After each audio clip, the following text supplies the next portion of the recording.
It is time to get tied on because we're off and running. Saturday edition of Gulfstream today. Good to have you with us, everybody. Keisha Courtney, Jason Blute alongside. A sunny Saturday, a warm one here as we finish off July in Howendale Beach, but we settle in. It'll be a long one, but a good one. A ton going on here at Gulfstream Park and, of course, all over the country. It is. It's Permanently Disabled Jockeys Fun Day across the country, and we'll get into that in just a few moments. But not only that, there's great racing all over the place. We have stakes action on the 12-race card here at Gulfstream. Of course, up at the Spa, we'll see the clash of Kentucky Derby and Preakness winner and the Jim Dandy. And then this weekend, we look towards the Haskell, where we'll see our Holy Bull winner, Irish Warcry, try to do it for the New Jersey connections. But big weekend all around town. Second half of the three-year-old season very much underway, and we await today's Jim Dandy, one of a few stakes way north of us up in Saratoga Springs. Now let's backtrack for a second. We've got a lot of ground to cover, quite a few items here as we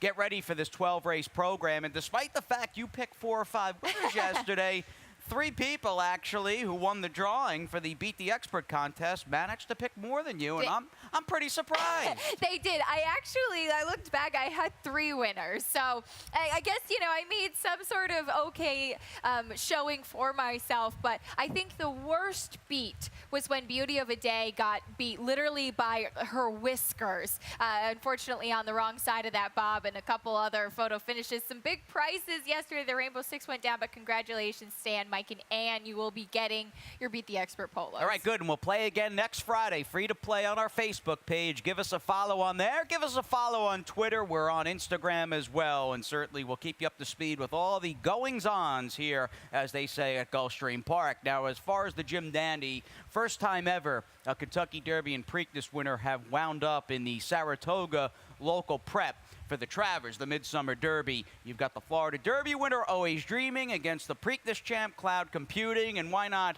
relive one of the many Florida Derby champs who have gone on to win the Kentucky Derby over the last 25 years or so. And here is Always Dreaming for Todd Pletcher back on Saturday, April 1st, getting that Florida Derby. We need Johnny V. I am so anxious to see what he does today off that layoff dating back to the Preakness. I am too. And reading some quotes from Todd Pletcher, he was saying it's really hard to find that balance when you're preparing a horse off the layoff, like since the Preakness, not just for the Jim Dandy, but hoping that you can have something left in the tank for the Travers coming up soon. Obviously, that looks to be the plan with Cloud Computing as well, your Preakness winner, and we haven't seen this kind of matchup of Kentucky Derby and Preakness since 1991 with Strike Gold and Hansel. So will be pretty exciting to see really who gets the best trip, and if it's not one of those two. I think it's probably between those two. Sure. They are certainly the strongest horses, but we have to root for our Florida Derby winner, of course. Very much a Clash of the Titans situation where the Derby Preakness winners square off, and you've got Pletcher against Chad Brown. It's a Jim Dandy that is a must-watch on a card that has all the trimmings up north. You can follow Saratoga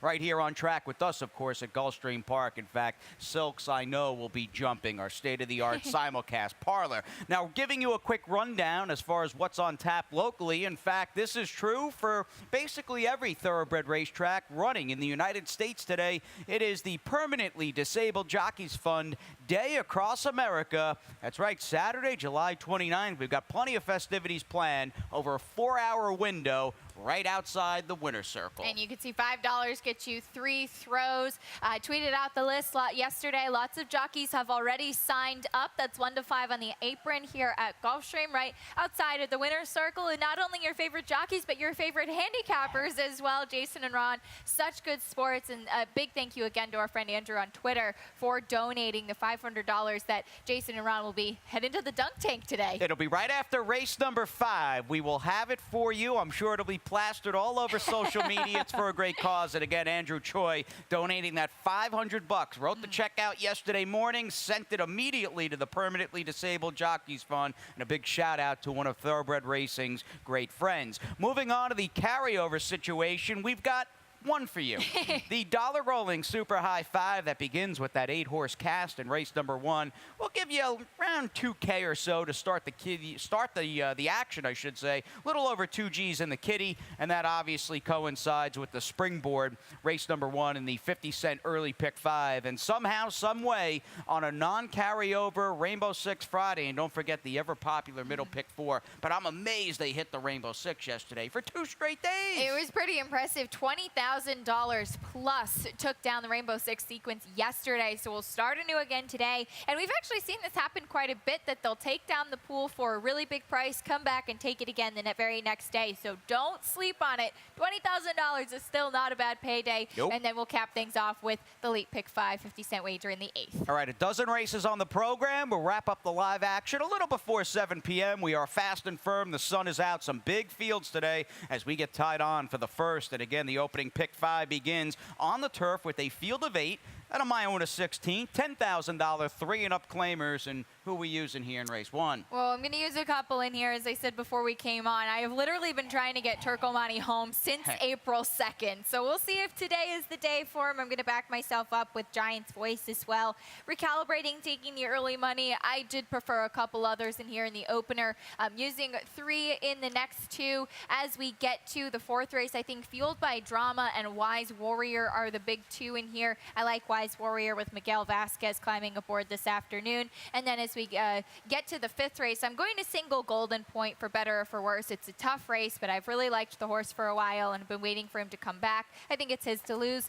Nice and affordable for 18 bucks. I like it, 18 bucks. And a prescient move, you would think, going in with Golden Point, with the connection scratching him out of Thursday's Rainbow Six paying out nightcap against Parma Landing. That was just a tougher $10,000 claimer. Little easier spot today, not a cakewalk, and we'll talk about him and certainly focus in on a number of the Ralph Nix trained runners on the program as we begin the first race. And in talking about Turkomani, who you like on top, I've got second. For me, it was really about the 2.5 horses, if you will, that faced each other back on July 6th. I like Turkomani, who's got a good post and has early speed, and might, in a race that just has a dearth of pace, might wind up on the front end here almost by default. I like him and the number 8 Recalibrating. Further back, I had the 6 Giant's Voice, who was a narrowly beaten 4th that afternoon.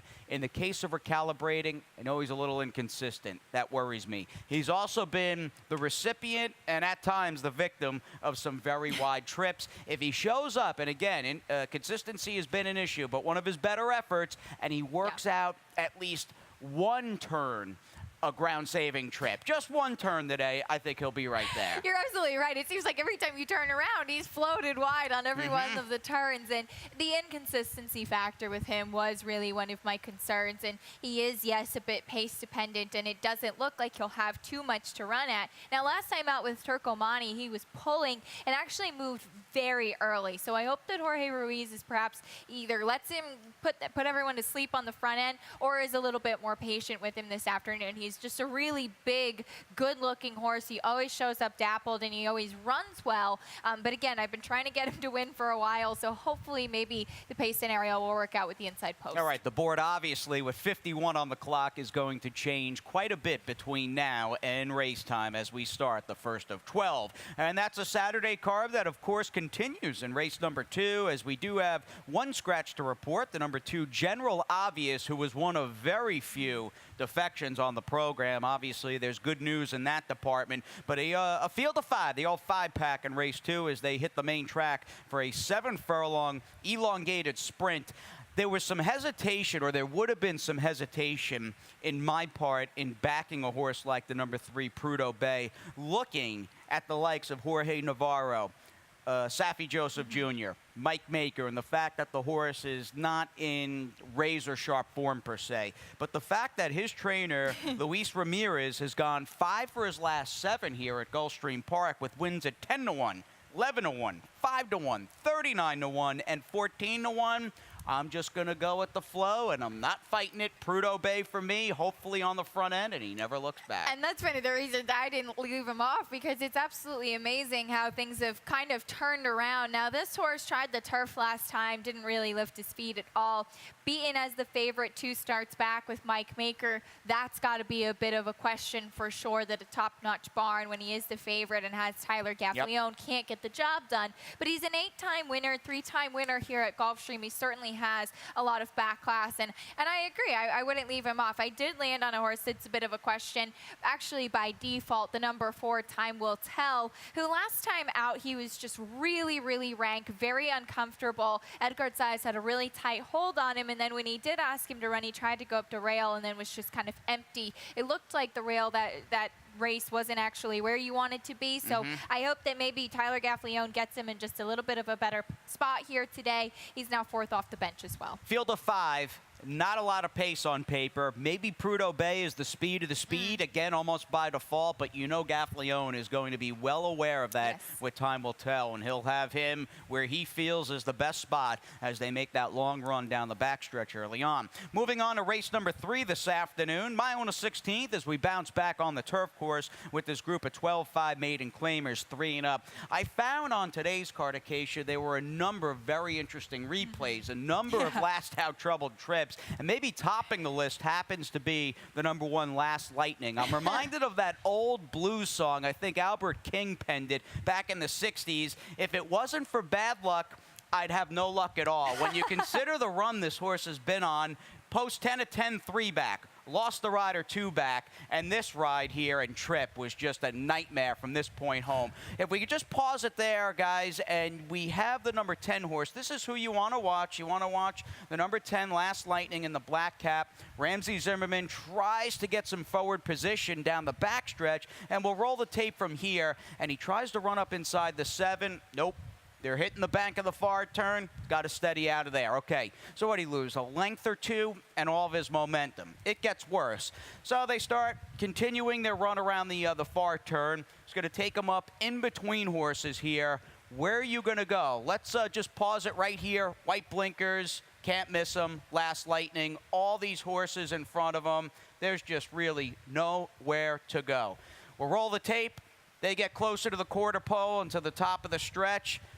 And it's like bumper cars down there. Rock'em sock'em horses. Now, in the meantime, with Last Lightning in a world of trouble, if we could pause it just one more time, you've got Never Burn a Copy in the aqua blue cap, kind of just sneaking himself into the race with a rail skimming ride. And maybe he wasn't totally comfortable as well. But we can roll it from there, boys, and thank you very much.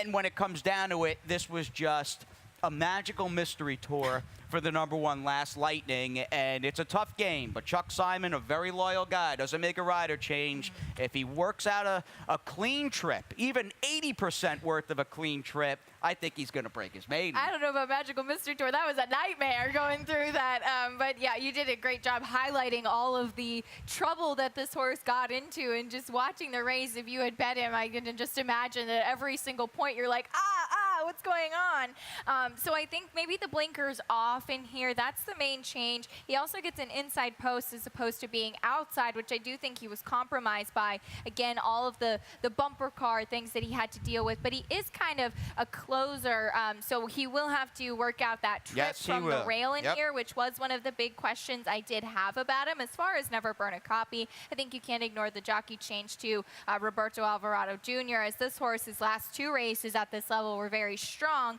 That being said, he's kind of one that seems to be stuck finishing in the money. All of that said, I went with a horse that just seems to be coming out of a key race. Leroy's Image, the 4, is 0 for 15, but Hopetown came back to win again next time out. And All's Well actually took the nightcap yesterday and took the Rainbow Six with him. Leroy's Image pushed very, very wide by All's Well, actually, in that last race, now a gelding. All right, fair enough, as he comes out of a very live race. Well said there, and I just thought in hindsight it was incredible that All's Well paid 7 and change in the last. They really, really like that Dave Fox horse from post number 11, second best in the nightcap. Let's move on to race number 4 this afternoon as we continue to alternate turf to dirt, back to the turf, and back to the main track with this field of 8, $10,000 maiden claimer, the 1 scratch of the number 2 Prince Raja. Favorite in this one, and likely looking at potentially an odds-on situation, maybe in the range of even money or 6 to 5-ish, is going to be the 9 Fueled by Drama, and he's yet another last-out kind of trip horse you're going to want to keep an eye on as he comes out of a race here July 14th. We'll backtrack via our spotlight, and you can just watch, and we've got him highlighted, red circle, yellow cap, the number 4 with the yellow saddle towel. If you were a racehorse, or even a rider for that matter, this just looks to be a trip that you wouldn't really particularly care for, where you're basically having to be hard used, you're in tight, you've got horses coming up on your outside, and you're running full speed just to keep your position down inside in a tight spot to begin with around the far turn. Just not a smooth trip here for Fueled by Drama. And despite that, he kicked on and never really quit in this race. He did. He was in very tight, as you said, and he did have a little bit of a tap right here with the number 9 horse. I imagine that's what the short comment steady is referring to, and I just agree. I don't think he was comfortable at all being along the rail. His only race with blinkers was back in 2016, and that was against Maiden Special Weight Company. So he's adding the blinkers on and getting some class relief now second off the bench. You would have to imagine he'd improve. He's going to be a big favorite the more I look at it. I wasn't totally sold, nor were you, on the number 1 horse, El Deidani, who has not run in about 250 days, and I thought just ran so-so. Yeah. Last fall across town at Gulfstream Park West. You'll let us know how he looks off the layoff. On to race number 5, as again we get back on the grass here at a mile and a 16th. We began the day with the group of 10K claimers, and that's how the early pick 5 is going to come to a close. This is a competitive race, although Acacia is very bullish on the 8 Golden Point, and I love your confidence. Yeah. I put him 3rd. I think he's got a chance here. It concerns me the fact that he's more of a one-run plotter, and he had That's a fair. very good trip last time when Dominate, the runner-up, was forced to move too soon with that early run by Rizwan down the backstretch. He's certainly a contender, and he's a must-use, but as far as the last-out, most intriguing trip, maybe it goes to the number 6, Telling Tony, a gray gelding, who on his last race was the number 6 just 9 days ago, a week and a half ago on July 20th. It is a race we will show you on Gulfstream today. We've got him highlighted in between horses at this point, and again, the black saddle towel and the gray with the white blinkers, you really can't miss him. Things are going pretty well. Now, if we could just pause it here, he's in that second grouping of horses. All of them are hoping to put in a run at this point, as metaphorically is on the front end. Even with Telling Tony, who's right here, even with his forthcoming trouble and his steady, no one was beating this horse. There's just no way. I don't think there's 2 ways about it, but still, this was a race, and we can roll it again as they make their way to the top of the stretch. Things will tighten up, and once again, it's like a case of bumper cars right at the top of the stretch where he's just jammed up, bounced around between, and any momentum he had to run 2nd or 3rd basically evaporated. He was totally shut off there as they were starting to leave the far turn, and I think any chance he had was totally lost there. He's now second off the claim for Bobby DeBona, gets a little bit of the drop from the $16,000 to the $10,000 level, and he took a ton of early money and actually went off as the tepid favorite last time out, and I think it was first off the claim for Bobby DeBona, even though he did come from the high percentage barn of Dave Fox and had been in a good spot before and been in good form. I think you absolutely have to respect him today. And I actually really like that you put the 5 Gautier on top, because I really like this horse on the drop. I think he was just running against way too tough last time, and he has some speed as well. That's what I like. I like that he's a little more tactical than Telling Tony and Golden Point, and they're just getting back to basics where he belongs for Carlo Vaccarezza and Miguel Vasquez. But you're a fan of Golden Point, again, win or lose, and there's a good chance he could win his 2nd straight here for leading trainer Ralph Nix. Prescient move taking him out of the last race here on Thursday in favor of this spot. It is, and I just have really liked him since they added the blinkers. I mentioned this the other day. He used to wear cheek pieces, and since they added the blinkers, it looked like that kind of helped him have a little bit more follow-through. Yeah, and he does have a follow-through. He's relentless. It looks like he can stay on and kind of grind away with the best of them, see if he can win. Again, back-to-back races beneath Tyler Gaffalione. 12-race card. We have not gotten into the pick 6 yet as we hit the midway point. This is race number 6 on the afternoon. We're back on the main at 6.5 furlongs with this bottom level, 62.50, 3 and up. claiming race. I looked around, and the 10 Lemon Royal's got a number of moves here that, even though the barn's been on the cold side, it looks like they want to win and potentially get this gelding by Kiss the Kid claimed. Got some big numbers for trainer Peter Walder. This is a move he doesn't mess around with. No, we'll show it, and you found the great stat just looking at 50% drop in class over the past 5 years. He's 54% win. I took it another step forward looking at 50% tag drop, just sprinting, and he's 6 for 12, 11 for 12 in the money, positive ROI. Now, this is hard to look at these kinds of stats because, of course, there was a break where we did not see Peter Walder's name in the entries for quite some time. So, again, just some food for thought. Take it with a grain of salt as you will, but again, does an excellent job. He is just 1 for 16 since the meet started, but looking like this horse who has been so successful at this level before, he won the non-winners of 2 for 62.50 by more than 11. He's definitely one to respect. And one inside of him is Matthews Mystery, who I thought might be able to control this race on the front end, or at least be the controlling speed over the drop down the 10 Lemon Royal. One inside of that duo, your top selection, right up your alley. Right up my alley. I hope, and this is a total guess in here, I think Lemon Royal is definitely the one to beat. I just still had some questions with him, especially on the turn back in distance, because I like him going a little bit further. Right up my alley. The only most recent win actually was on the sloppy track, taken off of the turf. Last turf races were okay, but they said, hey, maybe we'll try him on the dirt. Maybe that's what he likes best. Maybe for Angel Quiroz, who all of a sudden, as we pick our way through, he's got a few live horses, including the 6, Giant's Voice, in race number 1, a little after 12:45. And with the first 6 down, we'll focus in on Saturday's Rainbow. We'll have that and more after the break. At ExpressBet, we celebrate the champions that make horse racing great. That's why we provide more ways to bet from more places than ever. We've built an entire family of brands to give players more of the rewards they deserve. Give bettors the information they need to win and provide a community for horse bettors.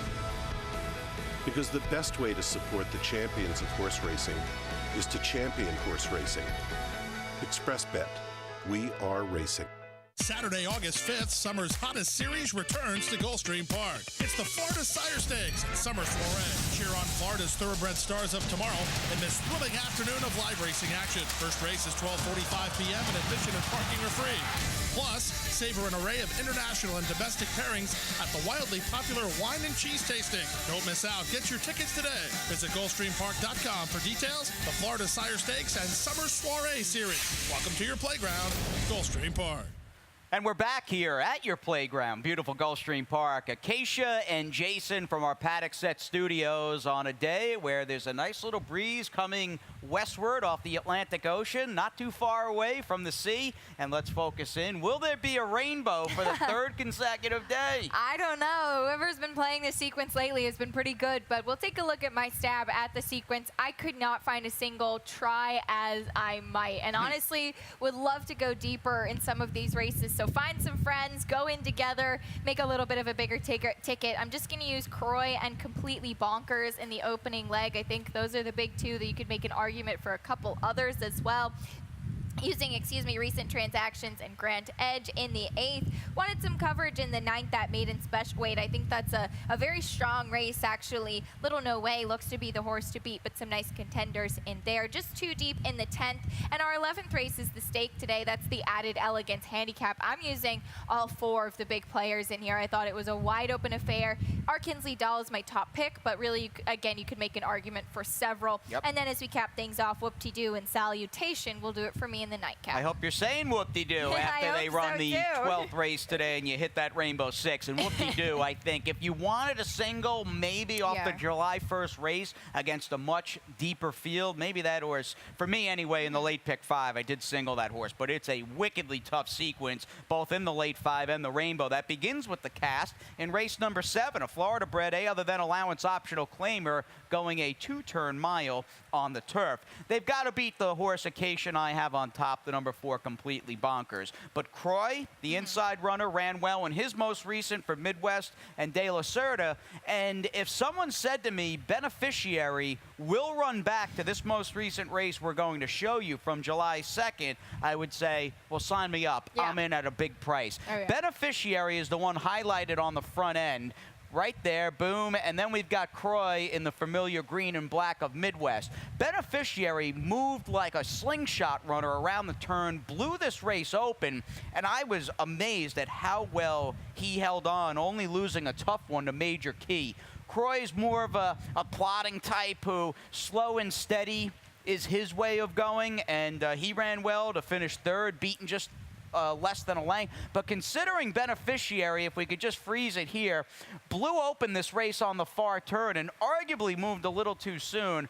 Just a gigantic effort out of him. Of course, where did it come from at basically 40-1? I think that's what everybody said when he won back in January when he was with Gennady Dorochenko, and all of a sudden at 30-1 he won. And this horse just kind of pops up every so often, and I think if he runs anything like he did last time out, you have to respect him. He's my long shot play of the day. He but again, Good. Yeah, he's 15-1. So I mean, if you're going to get a price on him, I think he's definitely the price play of the day. I don't know if he'll be that as we get to post time, but going back into state-bred competition, the 4 completely bonkers. Just wanted to quickly share a stat on Bobby DeBona in the past 5 years. In the money last time out on the turf at Gulfstream, he's 22%, nearly half of the time in the money, even ROI of $2. And this horse, they changed some things around as far as the bit and equipment last time after he just tried to run away with Carlos Montalvo, 2 back in the Soldier's Dancer. I think he fits in here. Oh, real solid, snug fit for 16K. In fact, all things being equal, maybe he's a touch better than the competition. But again, he's got to navigate a big field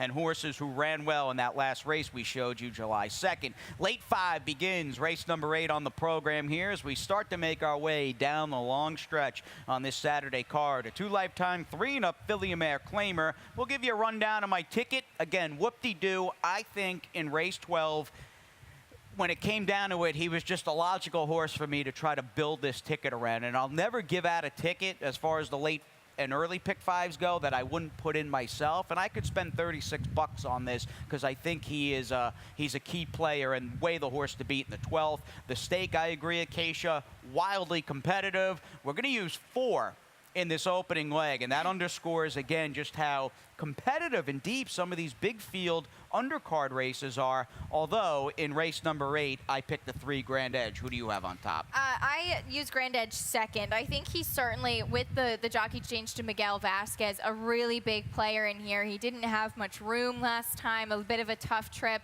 And the 7 recent transactions has his own questions, as his last 3 have been in the money. But we saw Millbrook coming back to win yesterday, and I just think that this filly, she, is maybe just a touch better than what she faces today. All right, recent transactions with Jose Pinchin and Edgar Zayas, and again, Grand Edge, they seem logical players, as do the horse you and I both have in the mix in our top 3, Tonina, as they look to get the money today. Yeah, they are pulling out all the stops, and I think it is a very good move with her in the 8th. On to race number 9, it's another big, bulky field of maiden turf horses fairly late in the program as the Open Company maiden Special 8 runners go the 7.5 furlongs.